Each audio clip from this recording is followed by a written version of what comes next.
Hello दोस्तों। तो कैसे हैं आप सब? आशा करती हूँ कि आप सब सकुशल होंगे। दोस्तों, आज मैं आप सभी को अमृत मंथन के विषय में बताऊंगी और बताऊंगी कि पुराणों में वर्णित यह अमृत मंथन आज के समय में हमारे जीवन में क्या प्रासंगिकता रखता है। वैसे तो आप सभी अमृत मंथन की कथा, देवासुर संग्राम और मंथन से प्राप्त रत्नों के बारे में पहले से ही जानते होंगे।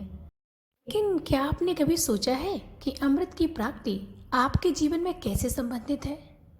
तो दोस्तों, यह कहानी सिर्फ एक भौतिक रूप में वर्णित और घटित कहानी नहीं है। जब हम किसी निर्णय पर पहुंचने से पहले कई विचारों, तथ्यों और संदर्भों के बारे में जानकारी एकत्रित करते हैं और फिर समझकर एक निर्णय पर पहुंचते हैं, तो यह सारी प्रक्रिया मानसिक मंथन या विचार मंथन कही जाती है। मानसिक मंथन की प्रक्रिया में आप अपने अंदर उठे सकारात्मक विचारों को देवताओं से और नकारात्मक ऊर्जा को दानवों से संदर्भित कर सकते हैं। आप अपने लक्ष्य के लिए सभी नकारात्मक विचारों और विरोध करने वालों से जीतकर एक सकारात्मक कदम उठाते हैं, जिसे देवों की जीत का प्रतीक माना जाता है। आध्यात्मिकता के क्षेत्र में भी यह आपकी आत्मा का संसार से मंथन होता है। यदि आपने अपयश, निंदा, विरोध के कड़े विष को पी लिया है, तो आपको अपने अंदर की पवित्रता और प्रतिभा की प्राप्ति होती है, जिसे आप समुद्र मंथन से निकली कामधेनु भी समझ सकते हैं। इसी प्रकार उच्च श्रवा घोड़ा भी आपके संकल्पों को नई ऊर्जा के साथ उड़ान देता है।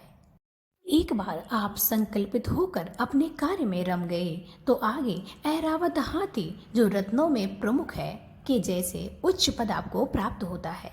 फिर एक दिन जब आप सही दिशा में जनता के हित के लिए कार्य करते हैं, तो आपको कौस्तुक मणि जैसा अमूल्य रत्न भी मिल जाता है।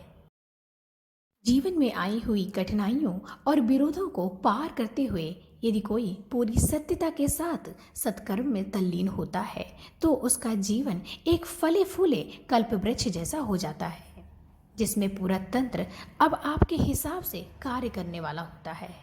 यह ऐसा समय होता है जब आप सिर्फ संकल्प लेते हैं और सारे साधन स्वयं आपके लिए सुलभ हो जाते हैं। जीवन में यह सब प्राप्त होने पर भी रंभा जैसी वासनाएं यदि आपको नहीं घेर पाती और आप विचलित नहीं होते हैं, तो आप पर माता लक्ष्मी की कृपा होती है।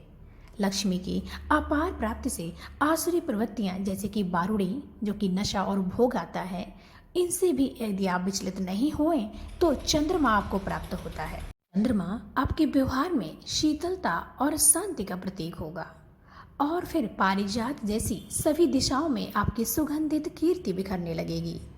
इसके बाद भी यदि आप अपने कर्म पथ पर निरंतर लगे रहते हैं, तो पांचजन्य शंख से आपका उद्घोष होगा और फिर स्वयं भगवान धन्वंतरी अमृत कलश लेकर आपको अमृत प्रदान करेंगे। यह ऐसा समय होगा जब आप जो भी बोलेंगे उसमें पूरी सत्यता होगी और यह आपके मानने वालों के लिए अमृत वचनों के समान होगा।